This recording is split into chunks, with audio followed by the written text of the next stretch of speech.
أعوذ بالله من الشيطان الرجيم بسم الله الرحمن الرحيم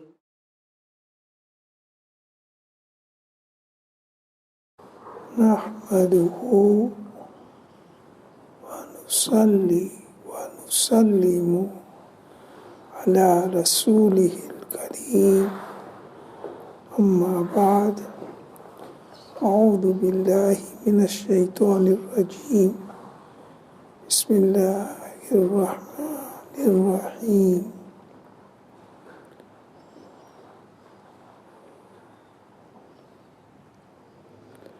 وستردون إلى عالم الغيب والشهادة فينبئكم بما كنتم تعملون صدق الله العظيم وصدق رسوله النبي الكريم.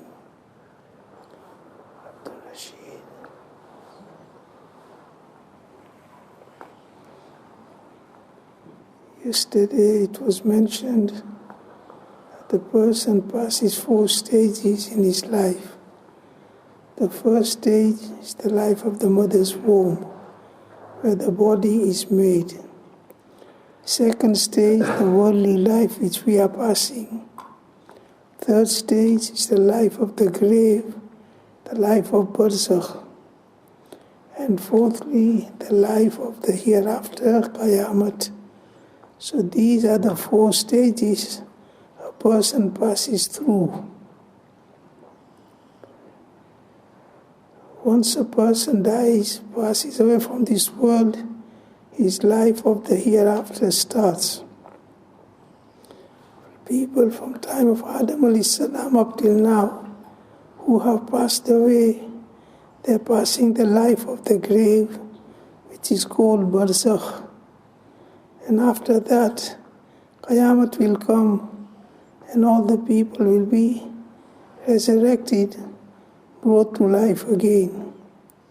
So out of these 4 stages, the most crucial and important stage is the life of this world, because on this life depends a person's life in the grave and the hereafter. Comparatively, this worldly life is very short in compared to the life of the grave and the life of the Qayamat. People who have passed away from time of Adam up till now, they're passing the life of the grave. So from the historians say, from time of Adam up till now, 8,000 to 9,000 years have passed. So whoever lived, the longest living people around 1,000 years, Hazrat Nuh alayhi salam, he stayed on this earth for 950 years. Hazrat Adam alayhi salam stayed for 960 years. So these are the longest span of life on this world. But even then, they have passed away. So the life of the grave is more longer than the life of this world. Regarding us, Rasulullah sallallahu alaihi wasallam has said, "Amaru ummati ma bayna sittina wa sab'ina sana, wa qalla man yujawizuha." The average age of my ummati is between 60 to 70 years. And there will be very few who will go beyond that. Usually we see when a person reaches around 70, they start to pass away from this world. Very few people reach 80. Even fewer people live up till 90. And 100, very, very less. So nevertheless, this is our worldly life of 70 years. Between 60 to 70. Our life of the grave and the life of the hereafter, it will depend on how the person passed his worldly life. So this is the most crucial and most important stage in the person's life. Once he passes away, he can't do anything in his grave. He can't do anything in the hereafter. Whatever has been done in this world, that has been done. It cannot be changed. One cannot change it. One cannot rectify it. And if we compare the worldly life of 60 to 70 years with the life of the grave, the life of the hereafter, then it will not come out to be a single minute. In comparison to the life of the grave and life of the hereafter, our 60 to 70 years, they don't come to a single minute. We look at our life, somebody's 20, oh, I'm only 20 yet, I've got long life to live. I live till 60, I live till 70, I live till 80. Even if he lives up till that time, that amount of life, the worldly span, in comparison to the life of the grave and the life of the hereafter is very, very short. It doesn't even come to a minute. The worldly example of that is like driving. A person who goes for a driving test is for half an hour. So this half an hour will decide whether he can drive or he cannot drive. If he passes his test, then he can drive for the whole of his life. And if he fails his test, he can give another test. But if he fails his test, then he is deprived from the benefit of driving. So the test is only half an hour, 20 minutes. So we compare that 20 minutes, half an hour, with the life, how he will be able to drive. Here again, it will hardly come to a minute or two. So his test is key to control himself while he's driving for 20 minutes. If he can control himself for that 20 minutes, half an hour, he drives properly, he drives according to the rules, and he can keep control over himself, he can keep control over the car, so that 30 minutes control, it will benefit him for the rest of his life, if he can drive for the rest of his life. But he became nervous, he lost control over himself, he could not drive properly, he did not carry out the rules, regulations of driving. For half an hour, he's failed his test. He can give his retest, but nevertheless, if he's not allowed, then he's deprived from driving for the whole of his life. So this is a worldly example that the driving test is for half an hour. So in comparison to the 40, 50, 60 years you'll be able to drive, the testing time is barely a minute.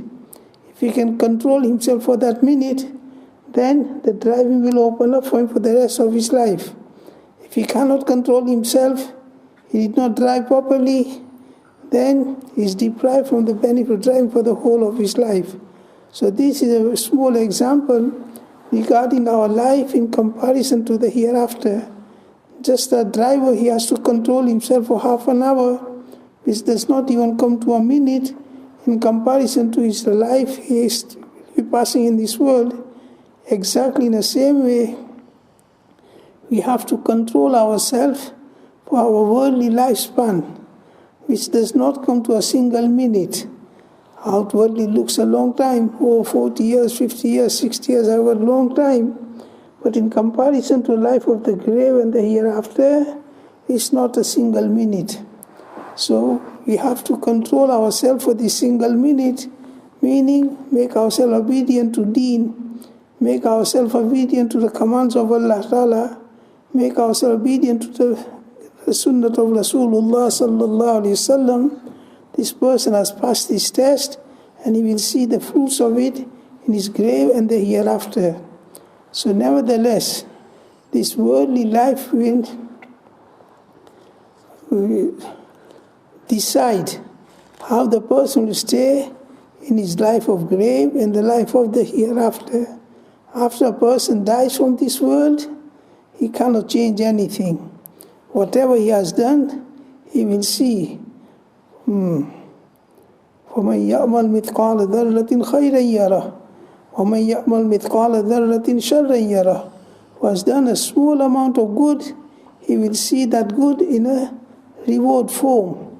If somebody has done small amount of evil, sin, then he will see that in a bad form, in a form of punishment also. So nevertheless, this world is a place of action, and we've been given free will. We've been given intent, free will. We can, فَمَنْ شَاءَ فَلْيُؤْمِنْ وَمَنْ شَاءَ فَلْيَكْفُرْ. Who wants to stay as a believer, he can stay as a believer. Who wants to stay as a kafir, he can stay as a kafir. لَا إِكْرَاهَ فِي الدِّينِ. There is no compulsion in deen. Nobody is forced. We've been guided. فَأَلْهَمَهَا فُجُورَهَا وَتَقْوَاهَا. That every person has been shown the right path and the wrong path. Between is his idea, his intention, whichever path he will adopt, then according to that, he will be compensated, he will be repaid. So nevertheless, the life of the grave and the life of the hereafter, it depends on the life of this world. This is a place of action.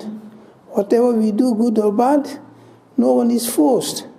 We've been guided, shown the path. This is the right path, this is the wrong path.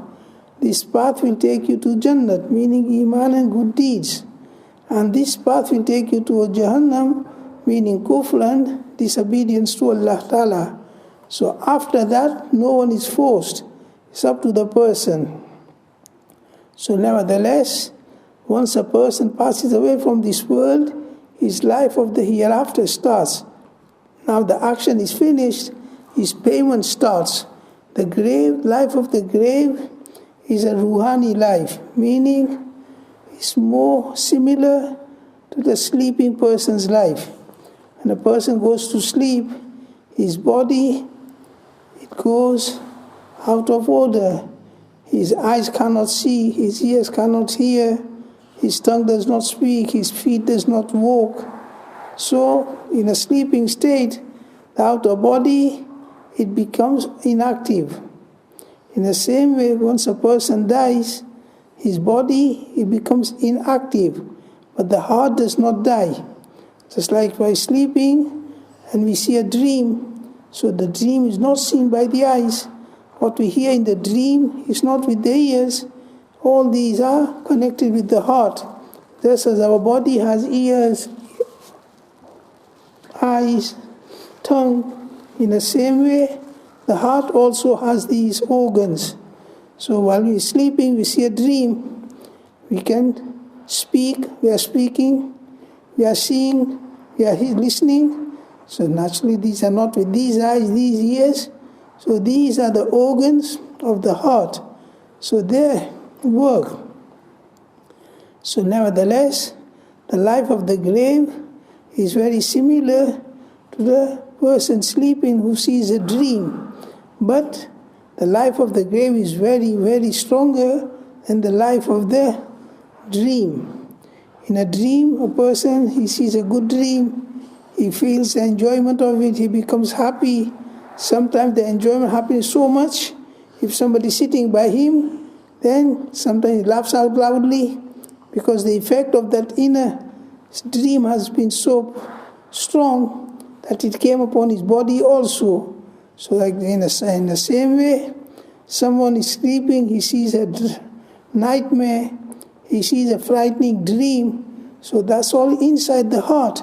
But sometimes so strong that he screams out, he cries out, so somebody sitting next to him can realize that he's seen a bad dream. But usually a person who sees a dream, the person does not know. But sometimes it's so strong, either a good dream or a bad dream, that the effect of that comes on his body and somebody can see who's sitting next to him. Exactly in the same way, when a person is put in his grave, his recompense, good or bad, starts. But it happens with his heart. So even if we keep the grave open, we will not be able to notice and see. But sometimes the effect of what's happening is so strong that sometimes it shows up on his face, on his body. He laughs, he smiles. In the same way, sometimes the punishment which is given to his ruh is so strong that he cries out, he screams out. Usually these things are not noticed because they usually happen with the heart and they stays up till there. But sometimes we hear the stories of people screaming, crying, etc. So sometimes it shows up, but not normally. So nevertheless, the life of the grave is a life like a sleeping person seeing a dream, a good dream or a bad dream. So it's connected with his heart. Only difference is that the person, what's happening with him in the grave, whether he's enjoying the life of the grave or he's being punished in the grave, his ruh is punished, is more stronger than what a person experiences in his dream. So this is the life of the grave, which is a ruhani life. And most of the conditions, good or bad, happiness or sorrow and sadness or punishment or good reward, they're connected with his heart, ruh. If we keep the grave open, we will not be able to notice it. The example of that is like an electric wire. The current runs in the wire, and on top of the wire, the copper wire, they put on a plastic. So if somebody puts his hand on the plastic, he will feel nothing. But the current is running in the copper wire. So just copper wire, somebody looks at it, he will not feel anything. But if the plastic is taken off from the copper wire, and now somebody puts his finger on the copper wire, can you imagine? Then he will feel the shock, or even he might die. So exactly this is same, that if somebody in his grave is being punished, if somebody will put his hand on that body, he will not feel anything. Just like a plastic covered, who's covering the copper wire. So somebody puts his hand on the plastic, he will not feel anything. But if that plastic is taken off, now somebody puts his hand on the copper wire, so the same with the person in the grave. So nevertheless, the life of the grave, to understand how the life of grave is, one can understand why the sleeping person's condition when he sees a dream, good dream or a bad dream. But the condition of the grave is very, very strong than what a person experiences in the dream. And after that, the life of the hereafter is a connection of the body and ruh, just like we're in this world. As mentioned yesterday, that in world, there are many matters which occur with our body and many matters which occur with our ruh. We eat good food, so that is connect with the body. We wear good clothes, that's connect with the ruh, does not need food, it does not need drink, it doesn't need clothes, it doesn't need car, nothing. Because the demand of the ruh is different and the demand of the body is different. So here we can see that many of the demands of the necessities of the body, with eating, drinking, sleeping, wearing clothes, taking a bath, etc. So these are body actions. And some actions are connected with the ruh. That something occurs and makes us happy. A young person gets married, so he feels happiness in his heart. A child is born in his house, his heart feels happiness. Many, many matters. So nevertheless, in this world, we experience body comfort and body trouble, and the enjoyment of the heart and sorrow of the heart. In the hereafter, both will be. We look in Quran Sharif, Hadith Sharif, the clothes are mentioned, food is mentioned, wives are mentioned, houses are mentioned, rivers are mentioned. So just like in this world, a person longs for these things, gardens. So Allah Ta'ala mentioned these things. These are connected with the body. And the ru'yat of Allah Ta'ala, the didar of Allah Ta'ala, the remembrance of Allah Ta'ala, these are connected with the ruh. Just like in this world, we go to some sheikh, we stay in his company, or we go in a good majlis, and we hear good bayan, we can feel the effect of it on our heart. So that is a ruhani enjoyment. So nevertheless, that the life of the hereafter, the life of the grave is a ruhani life. And the life of the hereafter is a mixture of body and soul, just like in this world. Only difference is in this world it's a mixture. Same person, he feels happiness and he feels sorrow also. Same person, he has body pain and he has a body comfort also. In the hereafter, it will be one-sided. The fortunate person who goes into Jannat, there will be comfort, enjoyment, happiness, and no sorrow, no regret, no fear. And the person who goes into Jahannam, Allah Ta'ala save us from it, then it's a sorrow, sadness, regret, punishment, trouble, anxiety, and there is no name happiness. That is the only difference. This is why Imam Ghazali says, this worldly life is a very small example of Jannat and Jahannam. When good occurs to us, when happiness occurs to us, when we enjoy something, then one should not get engrossed in it. He should take his side. When we eat good food, wear good clothes, drive a good car, how happy we become. So these are worldly nemas. So the nemas of Jannat, the food of Jannat, the clothes of Jannat, the transport of Jannat, this is how one should think. In the same way, in this world, we're cutting fruit, vegetable, and the knife runs on our finger, then we can feel the pain whole day. We're working on a gas cooker, and the finger goes in the gas, and we can feel the pain whole day. So these are small examples of Jahannam. That when a person is cut in Jahannam, what his state will be. When a person is burned in Jahannam, what his state will be. In this world, Allah Ta'ala save us, alhamdulillah, we don't feel that type of hunger. But when a person has hunger and he has nothing to eat, then there's a burning sensation in the stomach. So the burning sensation of Jahannam, how severe it will be. So nevertheless, for a sensible person, whatever enjoyment, whatever happiness he experiences in this world, is a small example of the happiness of Jannat. And whatever trouble, sorrow, anxiety a person goes through in this world, is a very small example of the troubles of Jahannam. So nevertheless, that in the mother's womb, our body is made. In whatever form our body is made, we come out with it, we stay with that.